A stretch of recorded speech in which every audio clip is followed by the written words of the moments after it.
My name is Aaliyah Kirkendall. I'm a staff writer with The Stream, and I'm here today with Jim Garlow. Jim Garlow is the head of Well Versed, and he told me they promote biblical principles of government to government leaders. And he's actually heading to 9 European nations tomorrow to speak with government leaders. So we're very blessed to have him, to catch him speaking with us today. So thank you for joining us, Jim Garlow. Thank you. Good to be with you. So we're talking today about the Asbury revival. I know that you have experience with this as you were a student, I believe, at Asbury Seminary during the 1970 outpouring. Is that correct? The actual outpouring took place February of 1970, and I arrived as a student in September of 1970. But what I did get the privilege of catching was the students. It's a very international university. It's quite cosmopolitan. It's spread across the globe. The students are at both Asbury University as well as Asbury Theological Seminary. Two separate institutions across the street. One was birthed out of the other. And so students were regathering from a summer, having been away. So there was a big event back in Hughes Auditorium, the original location of the chapel where it broke out in 1970, February, and where students gave reports of how the revival had spread globally. And that was as of September. So I got to catch the back end of it. But I had the privilege of knowing many of the people involved in leadership in the great revival, and people who wrote books on it and that type of thing. So I really kind of felt like I'd vicariously experienced the 1970 revival through so many of my friends, classmates who had been there before I arrived in September of that year. I see. And what was the primary fruit that you saw of that? The same as the current one. It was heavily in repentance. It was quite remarkable. When that one broke out that day in chapel, by I think day 3, to my knowledge, the first student to flew out to Los Angeles and spoke at Azusa Pacific University. I think it was under a different name at that time. And he simply shared the story of what had happened at Asbury a couple of days before. And he said, I'm a business major. I'm not a preacher. I don't know how to close this. I'm just telling a story.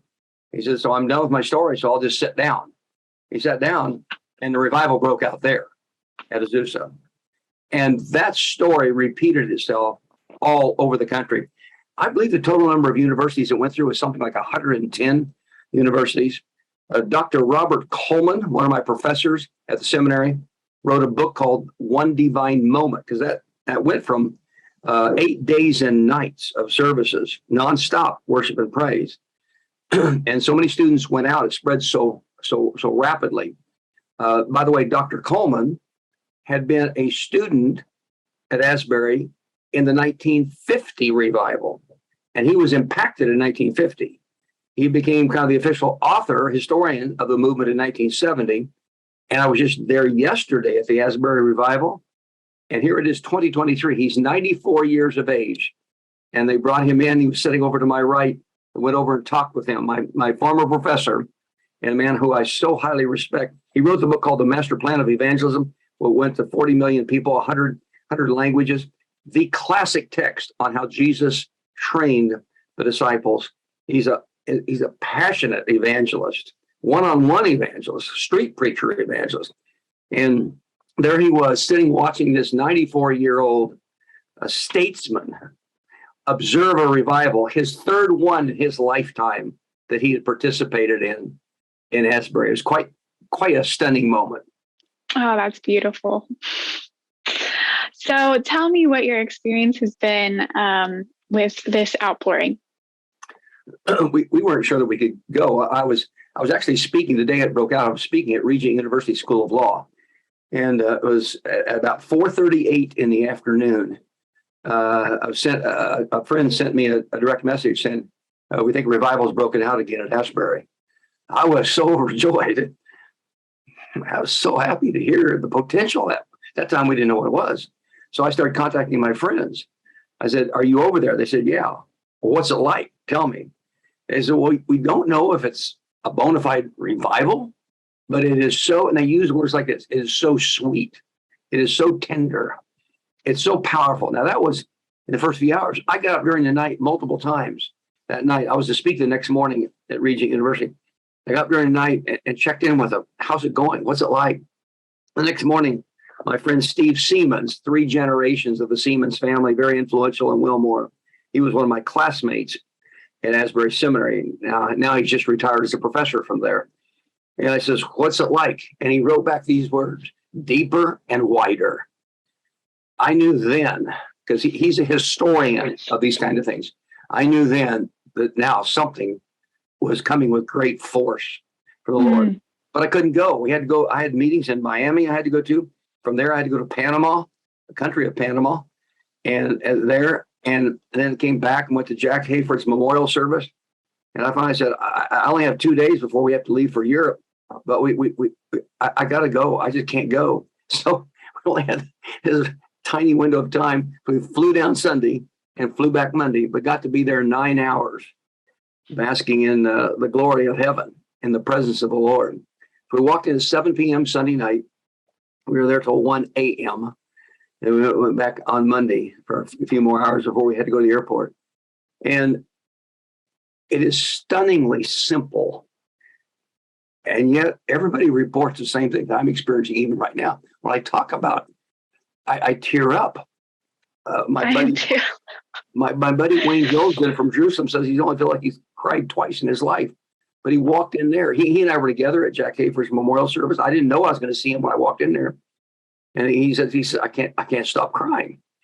And we walked in there, and it was just the presence of the Lord. And here's what's so amazingly simple. There's no electric guitars. There's no drums. There's just 1 or 2 students on an acoustic guitar. There's somebody on a piano some of the time. And they rotate out. There's no words overhead. Everybody seems to know the songs. And it's just constant worship. It's just waves of worship. And then this place is packed. I mean, it's packed. They asked, how many of you from outside of Kentucky? Every hand went up. I asked a professor there, I said, how many of the students here are from Asbury in this audience? He looked across, says, probably 10%. It's the others that have come in. There's flowing in. There were hundreds, I don't know if I should say thousands out in front. They shut down the city. The city's only 5,000 to 6,000 people. There's only 2-lane road coming into town. The police had to shut down the city. They had a big sign saying revival at capacity. When have you ever heard of that? They had to close it. They said Saturday there were 25,000 people there. I can't fathom. So they went from Hughes Auditorium, which is the main place, across the street where I went to school, Asbury Seminary, Estes Chapel, that was filled. Then McKenna Chapel, that was filled. Then Great Commission Fellowship, that was filled. And then I was told that the gymnasium at the seminary, and then Mount Freedom Baptist Church on the corner there, these were places they were live streaming too. There were 7 different venues, auditoriums being used when we were there on Sunday night, they referred to. It was stunning to see this altar. The altar is a sizable auditorium. I don't know if it's 1,200 or 1,500 or whatever, but just capacity. And so many hundreds, should I say thousands, lined up out front, just thousands of people. The line was a mile long to get in. To get into the town, one of my friends texted me, he said, we're in a line that's 1.3 miles long of cars right now. We can't move. They're trying to get there. People coming from everywhere. This altar has people on one side that are prayer counselors praying for people. And I'm not sure how many, probably room for, let's say 25. I'm guessing it maybe more, but about 25, we'll say. And students, almost everybody in the room was under 25. Almost everybody. Now they actually have sections of the time now they blocked it. You have to be under 25 to get in. I think that's a very smart call.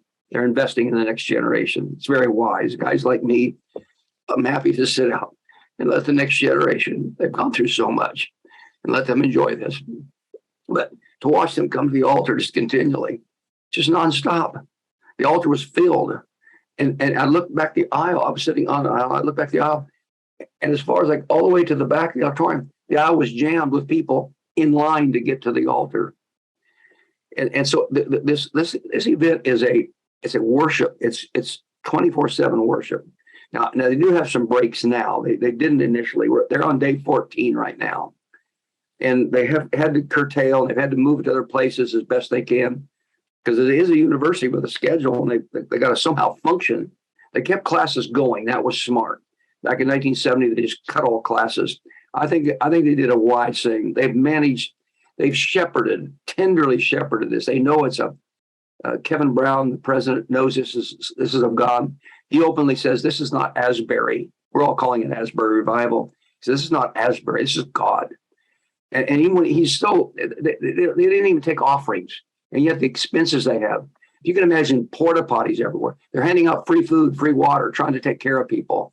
They're having to accommodate. They have hundreds and hundreds of volunteers guiding people, directing people, praying over people. A lot of people praying.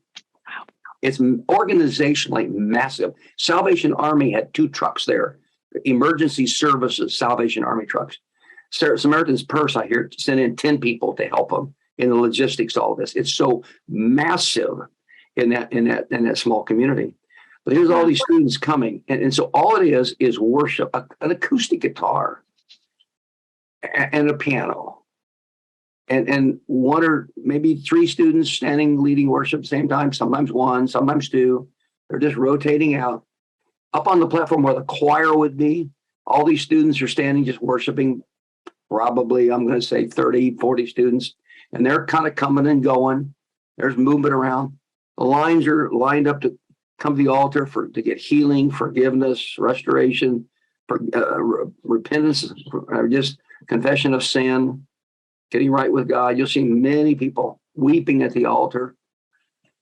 And you get in there and you just don't want to leave. A little touch of heaven. I thought, I wonder if heaven is orchestrated by chance, and it's kind of, for these few days, joined with Wilmore in the singing going on in Hughes Auditorium.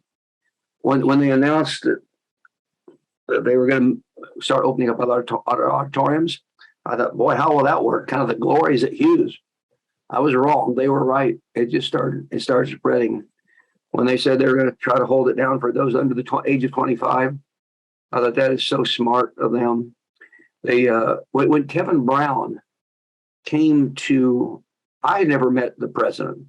I did meet him Sunday night, but I never even met Kevin Brown. He got up, and remember, 9/10 of the crowd would not know who he is. This is not mainly Asbury students now. They're from all over. I started asking, where are you from? Where are you from? All over. And he got up and he just said, hi, my name is Kevin and I work here. That's all he said. He didn't want to take any glory away from God. Some people have said, well, is it true they're canceling the revival? No, they're trying to export it because it's overwhelmed one town. And he made the decision not to live stream. That was so smart because it was, I would have live streamed it, but he made the right decision. It was too tender. It was too sacred. But now it's a matured event. God has seasoned it. And now it's time to send it out. Tucker Carlson, as you're probably aware, covered it on Fox News. Yes. He was the first national secular outlet that I knew of that covered it. And when he covered it, the next night he says, we were planning to go there and take cameras. And Asbury called us and said, please don't come. We don't want the publicity. This is of God. This is sacred. This is prayer. In other words, don't bring your cameras. And he said, you know what? I can't tell you how much I respect them for that. Everybody else wants publicity. They're not asking for it. So he respected that. Then it started being picked up. CNN, MSNBC, others, secular sources started running news stories on it. It has spread to quite a few other colleges. The first college it went to was Ohio Christian University in Ohio. That's the first one I know of. And then Lee University. I don't know the order they went to. Cumberland's University, Indiana Wesleyan, some, Mount Vernon, Nazarene, some. I don't know how expansive. I just heard Regent University. Just got impacted. Baylor University in Waco was recently impacted. Texas A&M, Eastern Kentucky University. These are 2 secular universities that have been just impacted. My That's goodness, wonderful. what would it be like if it just started hitting all the campuses? Now, what they have going Tuesday, Wednesday, and Thursday right now on the campus, as you may know, is an already planned intercollegiate prayer for campuses. 30 different organizations went together all for the purpose that was already planned. So the president wisely kept that intact. And again, they're trying to shift locations, not to close the revival, as some have falsely reported, but to try to get it to where it needs to go next and properly export it. So they've done the best job of managing unbelievably complex. These people probably have had almost nothing to eat or no sleep for now 14 days going into this. And their shepherding of it is it's almost as supernatural as the revival itself, how they had wisdom to do what they've done. I would encourage anybody who can to still get to one of these locations and experience what is happening, because it is very precious and it is pretty life altering, quite frankly. You mean any of the universities where it is right now? And local congregations. There's lots of churches reporting. Last Sunday, we didn't even get to the preaching. Revival broke out. People flooded to the altar. Now, most of those are not going 24/7 like Asbury did. Many of them are not. They don't have to. They can do it however God wants to orchestrate it. That's up to him. But people saying our 9 o'clock service never ended. The 11 o'clock service showed up, and we didn't end until around 2 in the afternoon. I read a report on that one. I was at church in North Carolina just a few moments ago. I've tried to post everything I can from the very moment I heard that. I think I was at an airport in Virginia, Norfolk, Virginia, I believe is where I was. And I just typed, I said, folks, I don't know what's happening, but this might be another Asbury revival. Who knows? And I posted it. And so I started just loading everything because I wanted to spread the word as much as I could. So we ended up putting on our website, wellversedworld.org. We just collected every story. I want these stories to be saved. I won't be writing a book on it to my knowledge, but there'll be a lot of people writing books, and I want these stories saved as a depository like you're doing right now. Thank you for doing that. So we just have lots of sources retaining all these glorious stories of God's presence.